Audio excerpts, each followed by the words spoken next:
Hello YouTube, this is Charlie426, and today we have something different to review. So here we have an SIC figure, the SIC Kamen Rider TheBee, or on the box it's actually mentioned Masked Rider TheBee. Now, regarding the name, regarding using Kamen Rider or Masked Rider, I believe at the time there were a few figures that were going through this weird process, because I think it's the term Kamen Rider and then Masked Rider. There was some sort of a copyright issue thing going on, but once again, I've never really looked into that. That's just the rumors I've heard about. But still, it's still the same character. Now, what is an SIC figure? So far, all the Kamen Rider figures I've reviewed are SHF figure art. So here's one example for the box. So here is the SHF Kamen Rider Grease Perfect Kingdom. So the SHF part stands for, if you look at the box, this is Simple, Styled, and Heroic Action. So the S, H, and the F is obviously for figure. So yeah. Now for SICs here, according to the box, the term here is actually for Super Imaginative Chogokin. So yeah, you can definitely tell by the name and all the looks of the figure, it's much more of an exaggerated, much more detailed type of figure. Now, for me, I actually wanted to get the SHF Kamen Rider TheBee, but once again, I've done some research. The prices were a little bit high, and then apparently there were a lot of issues regarding the old SHF Kamen Rider Kabuto series line. So there were like issues with the legs, the proportions were off. So I tried to find a different solution, and this was the solution. And I think I made the right choice, because I love how this looks, because this one has a much more mechanical detail look, and I love the gold coloring, while I believe the other one had less gold color in it. So yeah, and you can see all these mechanical these extra details going on. They definitely look good. Now, I would like to mention the SIC figures, they have their own like story going on here. So they have the base story, but there's like more stuff going on in the series. So So if you look at the SIC figure lines, you might actually see certain like forms that were never mentioned in the story or in the main series. Some of them are like after this main series or some sort of side story going on. So yeah, and some of them the designs become a little bit too exaggerated to the point they don't look mechanical at all. They look like more of biological form. So I know some people will like that. Now, personally, I'm not a big fan of those. So the more mechanical it looks, the better for me. So, yeah, this is the SIC figure. So I'm not sure if this is a Tamashii Nations exclusive or a Premium Bandai exclusive. There seems to be some different opinions regarding that, or who knows, maybe it's one of those Tamashii Nations exclusive figures that later became a Premium Bandai. So, but yeah. Anyway, before we go on to the articulation and such, let's do some comparisons. So I brought out a typical size SHF Kamen Rider figure.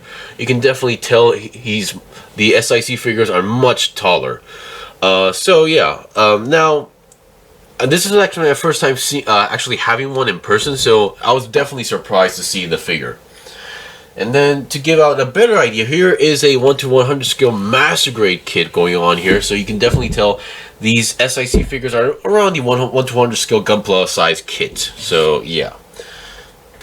Now, that doesn't mean it's actually perfect. Now, the more I play with this figure and the more I look at it, I'm starting to see some more awkward areas, but we'll get into that later. But for now, let's see what we got in terms of accessories. So there's not much in terms of the accessories. So number one, we get a bunch of hands. So currently I'm using the default fist hands, and here are the rest of the parts. So number one, we get some semi-open hands for left and right. So that's nothing too different. And then we get fully open hands for left and right, like that.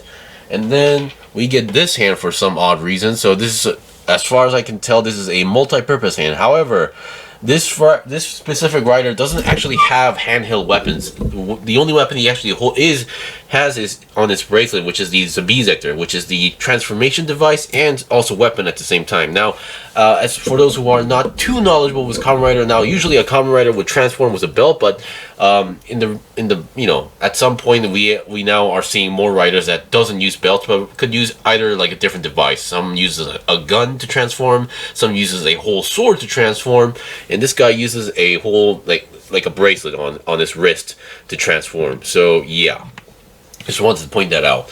And you can, here is pretty much the opened up version of the TheBee Sector. So in Kamen Rider Kabuto, when they transform, they just pretty much slap on their Sector, which refers to these mechanical insects. So for Kabuto, it's obviously a beetle, Gatak, a stag beetle, Sasword, a scorpion, Drake would be the dragonfly, and TheBee would be this.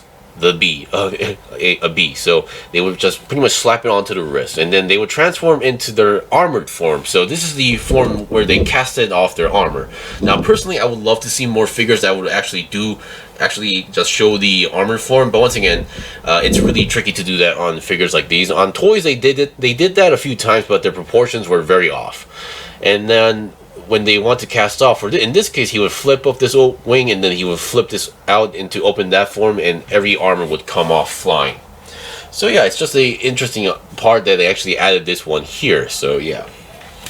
And then here, I did not expect this, but we have a very cool looking effect part. So this rider's his finisher move would be there would be a button on the Zector here. He would press it, and then it will activate Rider's Sting, and then basically you would the stinger here would start glowing and sparking, and then you can basically deliver your final blow. So this one is a much exaggerated, effect part, but I love it. Definitely love it, because the fact that it's not just a sparking effect, they actually molded in the TheBee Zector inside there to give it a more natural look. So obviously, if you want to use this, you have to swap that out. So before we do that, let's go over some articulations here. So the articulation here is kind of awkward, especially on the arms. So let's start with the head. Now the head definitely looking cool. That you can definitely get the idea of a bee or a wasp design going on here. Now he's called Kamen Rider TheBee, but when he casts off his armor, the Zector goes change wasp. So that's definitely a interesting case. So the head looks great, and among the SIC figures, like this one definitely captures the TheBee original design pretty well. So yeah, so it can go down that much, up that much, and then 360. Yeah, I don't think that's possible, because there are a lot of parts blocking the way, and the neck joint, the rotating ball joint part is kind of stiff here. Now the main body, definitely we can see the bee's stinger area on the chest area, definitely looking cool. Now the SHF figure arts, the more you look at it, it may look more awkward, but this one having that gold color and then these extra details, it definitely has a much more mechanical look, so it has a less awkward look going on here, so I definitely love it. So the main body can go, we do have a nice decent ab crunch, you can go side to side, and then 360 twist is not possible, because once again a lot of parts are moving, and once again it doesn't need to go 360 because human inside. Now the shoulders are definitely interesting, because these are one of those few riders that actually has these extra shoulder pads going on here that's not connected to the actual shoulder or arm, but connected to the main body. Now this could be very problematic depending on how you look at it. So once again, the main reason why I said the arms are awkward. Now currently I have the arms slightly bent, but if you want to have it it's really hard to make it go lower than this. So yeah, basically the arm is constantly colliding with this area, so sometimes when you try to get a more neutral pose, it always gets really awkward because of that aspect going on here. But still, the arms can go about 90 degrees to the side. You can move it slightly up more if you move the shoulder arms like that. 360 twist is possible going on here, and then bend is very well done, so it goes more than 90 degrees. And then the arm itself, it's really hard to go 360 on this because of the shoulder armors, and then I don't think it's really meant to go 360 because the structure, you really need to know how each articulation joints work. But once again, you are able to go 360, but make sure you know where the joints is or how the joints move. So yeah.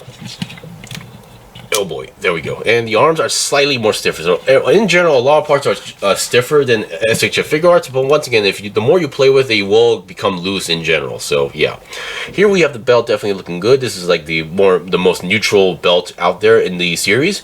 Yeah. So definitely, I think, but I do like the details on the belt.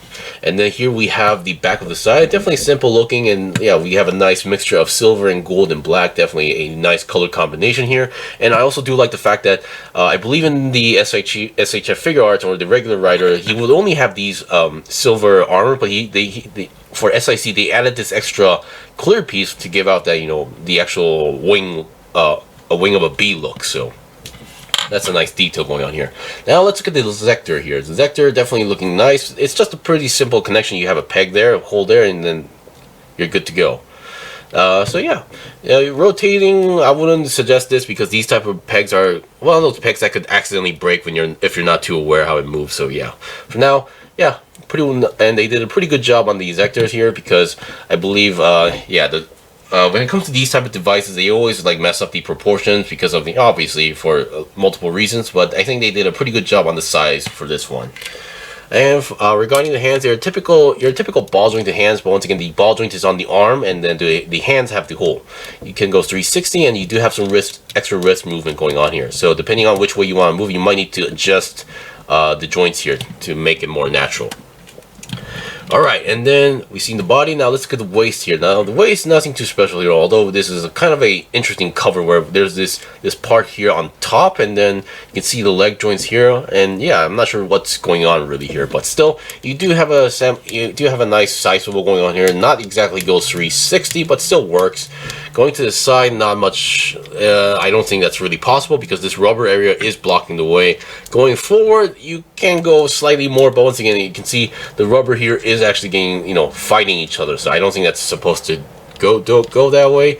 And back, not so much. So the leg articulation isn't that great, I'm gonna be honest. And then the bend on the legs are okay, and definitely loving these gold metal armor going on here. The details are top notch, but once again, the bend is okay. It's just the articulation on the sides are kind of awkward. And once again, the feet, I think the feet are a little bit too long. I think the proportions is slightly off on here, but still, you do give a slightly side-to-side movement, and then you do get a front toe bend, and then the feet can go a little bit up like that, and back not a little bit as well. And you do get a decent pivot on each side on the feet. Alright, so we've seen the basics of the figure. So once again, other than the leg articulation, I think it's okay. But once again, the leg articulation are kind of most important parts of the figure. But still, if you're just buying this because you like the rider and then you want to display it, then you're good to go. Now, only one thing left to show is this part, the effect part. Now, as much as I love this effect part, I think the effect part is slightly too big because, once again, once you plug it in here, is that the correct one? Yeah. Once you plug it in here, I mean, if you're in like this, there's no problem. But every time you move the arm together, the effect parts are gonna collide with this armor a lot. So, just be aware about that. So yeah, every time you move it, these effect parts is going to collide with something because they are a big for what they are, but still it works. So yeah, definitely loving this effect part. You can really get some natural like punching poses like this if you can do the poses correctly. But still, yeah. So if for those who bought the SHF Kamen Rider TheBee figure, and if you're not too satisfied because of the looks or proportions, I think this might be a little bit better because it definitely has more detail, definitely has a more exaggerated look, and I definitely love like how big it is. Of course, I don't think I'll be buying SIC figures too regularly. There is maybe one or two that I would like to try, but I think I'll be sticking to SHF figure arts more often compared to SICs. Anyway, that's pretty much it for the review. So once again, if you guys got any questions or requests, leave a comment below. This was the review of the SIC Kamen Rider TheBee figure. Once again, until then, see you guys next time.